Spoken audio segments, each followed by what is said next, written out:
Assalamualaikum warahmatullahi wabarakatuh. Halo teman-teman semua, kembali lagi di video pembelajaran akuntansi SVIPB. Perkenalkan, saya Nisa Intan Pajaria. Pada kesempatan kali ini, saya akan menjelaskan materi pendapatan nasional untuk mata kuliah ekonomi umum. Perhitungan pendapatan nasional adalah kumpulan aturan dan teknik untuk mengukur arus total output, barang dan jasa yang dihasilkan dalam perekonomian dan arus total pendapatan yang diperoleh dari produksi tersebut. Di sini ada dua, yaitu produk nasional dan pendapatan nasional. Produk nasional atau national product adalah nilai pasar dari semua output yang dihasilkan selama 1 tahun. Sedangkan pendapatan nasional atau national income adalah nilai atas semua klaim yang diakibatkan oleh produksi atau output tersebut. Jadi dalam kaidah akuntansi, national product ataupun national income itu sama karena kita melihat dua cara untuk melihat satu hal yang sama.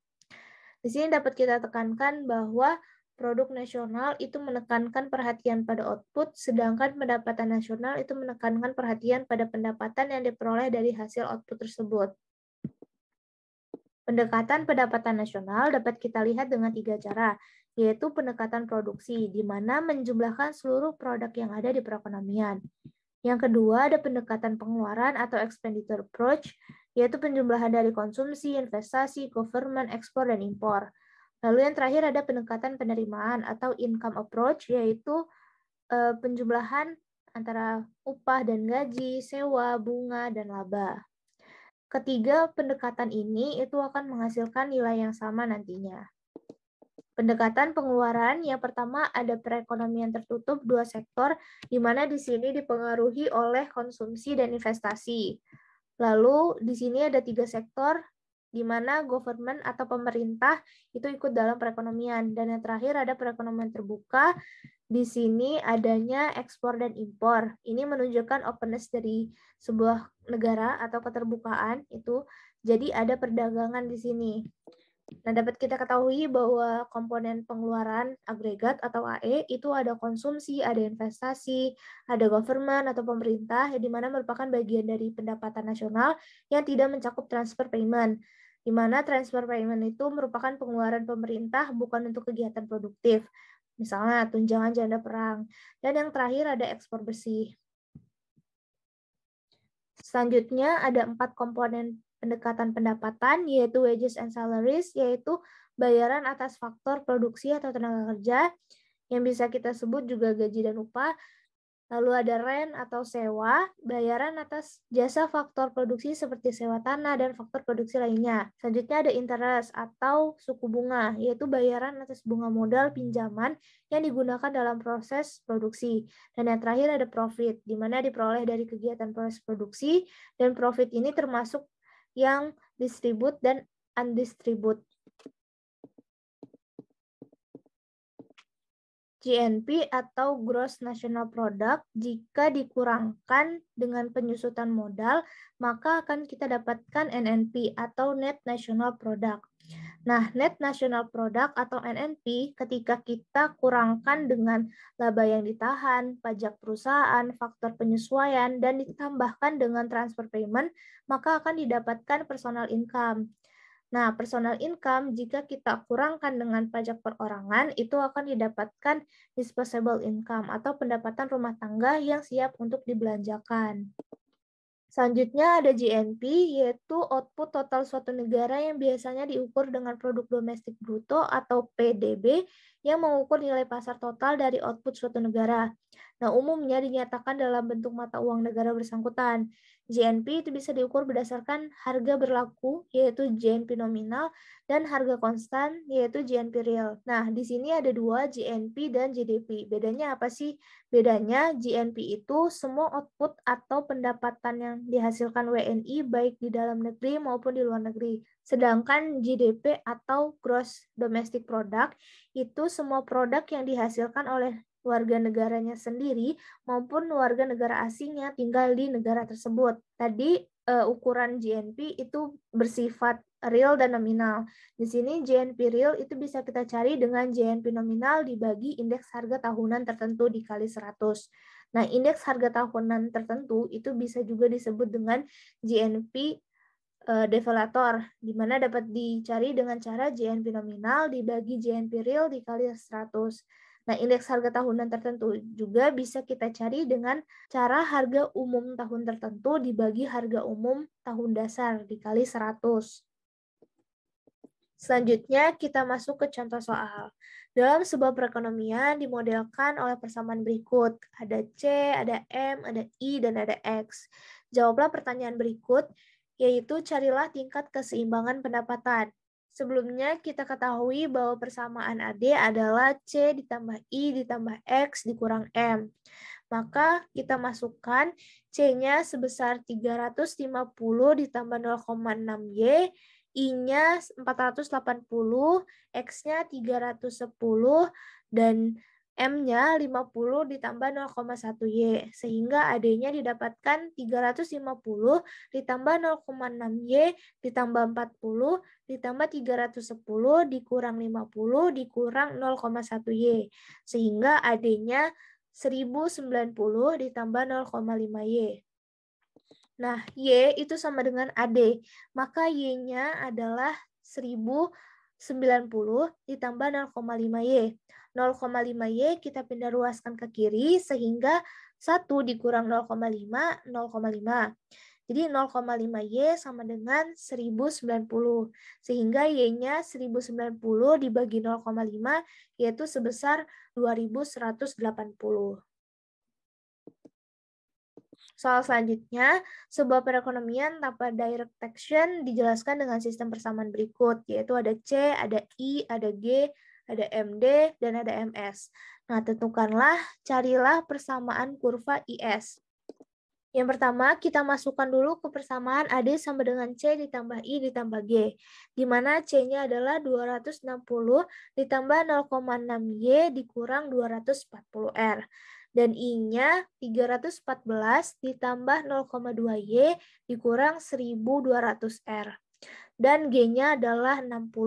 Sehingga didapatkan AD-nya 634 ditambah 0,8Y dikurang 1440R. Lalu kita masukkan Y sama dengan AD. Y sama dengan 634 ditambah 0,8Y dikurang 1440R. Y-nya kita pindah ruaskan jadi 1 dikurang 0,8 jadi 0,2Y sama dengan 634 dikurang 1440R.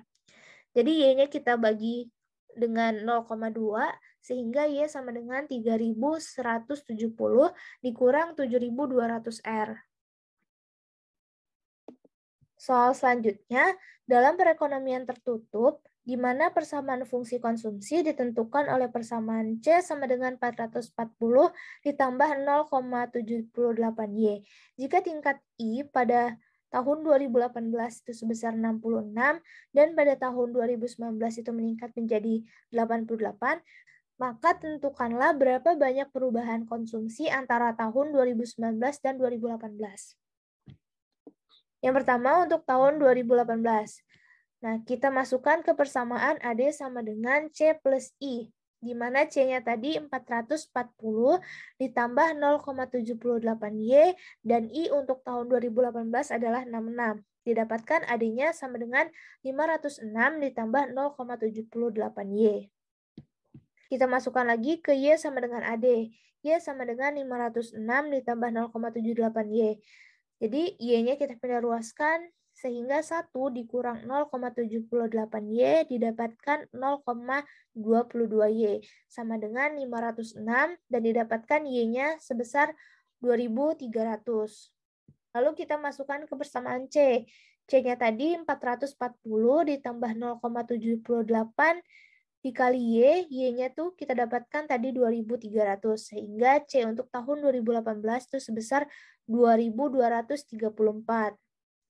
Selanjutnya untuk 2019, itu caranya masih sama, sehingga nanti didapatkan Y-nya sebesar 2400, sehingga kita masukkan C-nya itu 440 ditambah 0,78 dikali 2400. Sehingga untuk C tahun 2019 itu sebesar 2312.